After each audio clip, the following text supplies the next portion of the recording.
Mari kita tundukkan kepala. Sungguh kami patut bangga memiliki Tuhan yang hidup. Dan kalau kami masih bisa bernapas, saat ini kami hidup dan kami ada sebagaimana kami ada. Pagi ini kami adakan misbah keluarga. Kami datang di bawah kaki-Mu dan akan mencari kerajaan Allah dan kebenarannya. Selebihnya juga kami percaya Kau memberkati kami. Berkati hamba-Mu, pakai hamba-Mu, urapi kami juga. Roh Kudus, lembutkan hati kami, biar setiap perkataan menjadi berkat kota. Haleluya. Shalom. Selamat pagi. Kita bertemu dengan kasih Tuhan Yesus Kristus.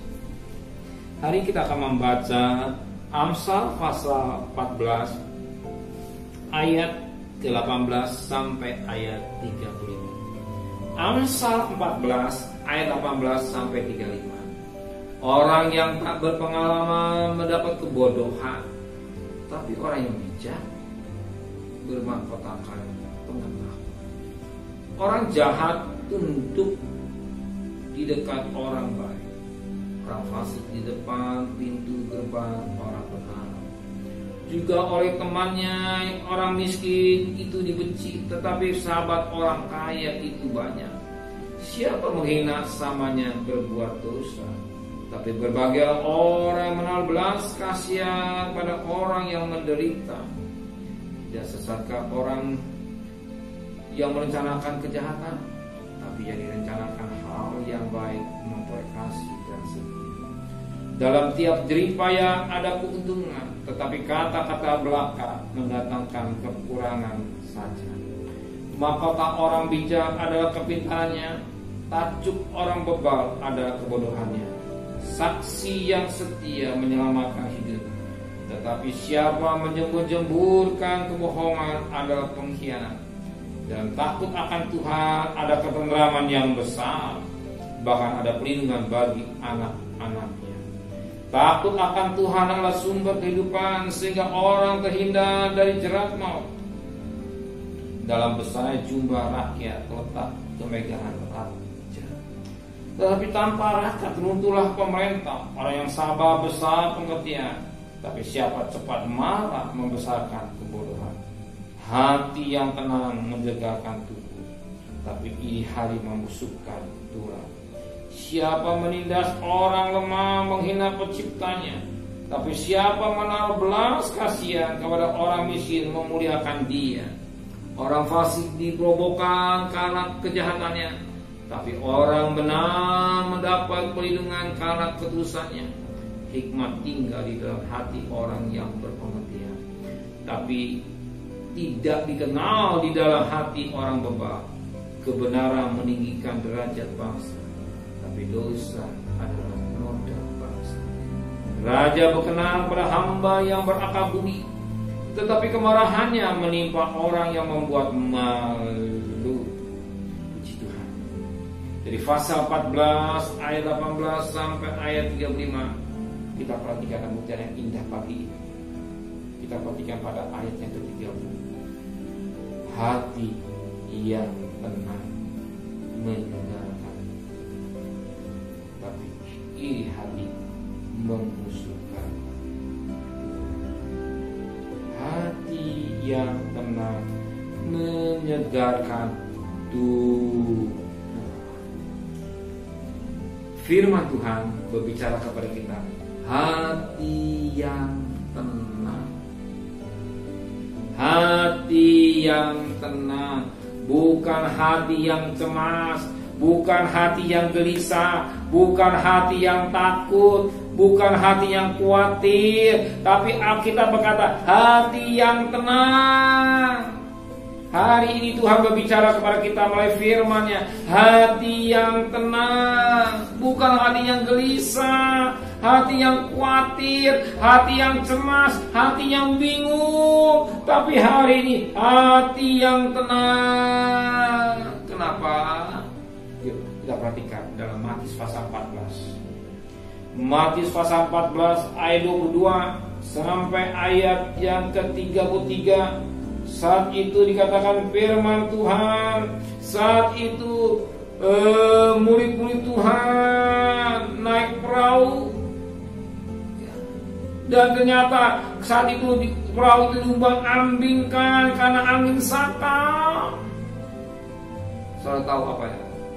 Mereka pergi dan jam 3 Tuhan datang dan Tuhan katakan, tenanglah, aku ini, jangan takut. Mereka ketika lihat diumbang-ambingkan, mereka takut, mereka cemas, hatinya takut, hati bingung, hati waduh macam-macam. Tapi kita menulis, tenanglah, aku ini, jangan takut. Perhatikan Matius 14 ayat 7. Matius 14 ayat 7. Tetapi segera Yesus berkata pada murid-muridnya, tenanglah, aku ini, jangan takut. Jelas, tenanglah, aku ini, jangan takut. Maka Alkitab hari ini juga berbicara begitu, hati yang tenang menyegarkan tubuh. Tenang. Ya, izinkan Roh Kudus berkarya dari biar damai sejahtera menguasai hidup saudara. Tenang. Kalau saudara tenang, saudara sudah berpikir yang baik. Kalau hati saudara tenang, saudara bisa mampu mengerjakan yang sulit orang lain, tapi saudara tidak, karena tenang. Justru dalam keadaan gelisah, kita nggak bisa berpikir yang mantap, tapi tenang.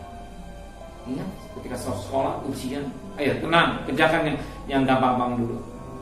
Coba cari kerjakan yang sulit, ahli gelisah, semua ujian itu nggak jadi bisa kita kerjakan. Kita tenang, tenang. Semua dimulai dengan tenang. Kalau tenang, semua tenang. Rumah tangga tenang, hadapi masalah dengan tenang.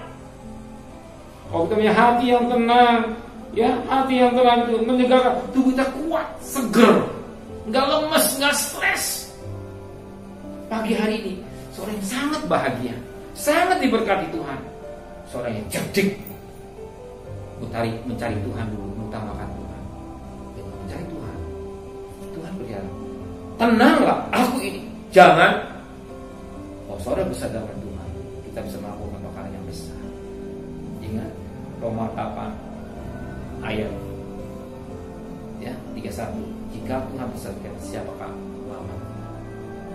Tenang. Justru kita tahu Tuhan. Kenapa tenang? Kalau ada Tuhan semua beres. Ya, ada Tuhan beres. Sesulit apapun, sesukar apapun, bahkan beres. Pernahkah Tuhan kata, jadilah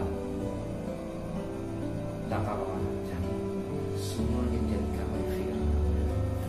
Apa dikatakan Tuhan? Membela yang luar biasa. Dan serahkan masalah kita serahkan persoalan kita serahkan masalah yang ruwet pada pagi hari ini di bawah kaki Tuhan, dan kita akan berjalan bersama Tuhan. Amin. Terima kasih Bapa. Firman berkata, tenanglah. Bila punya hati yang tenang, fokus kami hanya kepada Tuhan saja. Satu perkara, Tuhan tidak tinggalkan kami. Tuhan tidak membiarkan kami. Tuhan menolong hidup kami. Sebagaimana Ibrani 13 ayat 5. Aku sekali-sekali tidak akan meninggalkan kamu. Aku sekali-kali tidak membiarkan. Tuhan penolong hidup kami. Tuhan, kami serahkan masalah-persoalan kami semua kepada Tuhan, dan kami akan bekerja berdagang. Engkau pasti yang berciri. Cukupkan lindungi kami sepanjang hari ini, sore atau siang, temukan keluarga kami, dan malam kami tidur tetap kami mengadakan puasa dalam, bangunkan tubuh yang sehat, dan menghadap Tuhan kami kembalikan doa kami. Dan lebih bertuhan berkati Bapak Presiden, Wakil Presiden, para Menteri, Gubernur, Bupati, Wali Kota, Camat, Lurah, RW, RT, medis, relawan, TNI, Polri, mereka-mereka yang bekerja di garis depan, Tuhan berkati kesehatan yang prima, kekuatan yang dari Tuhan, jangan satu pribadi terpapar corona.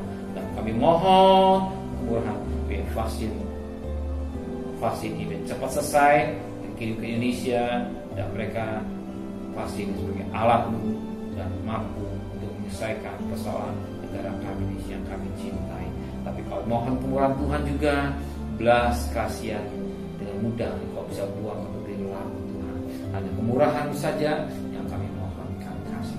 Terima kasih Bapak dan kekasih Terimalah berkat nikmat dari Allah Bapa, cinta kasih sayang dari Tuhan Yesus Kristus, dan berkat Roh Kudus di atas saudara hari ini sampai malam.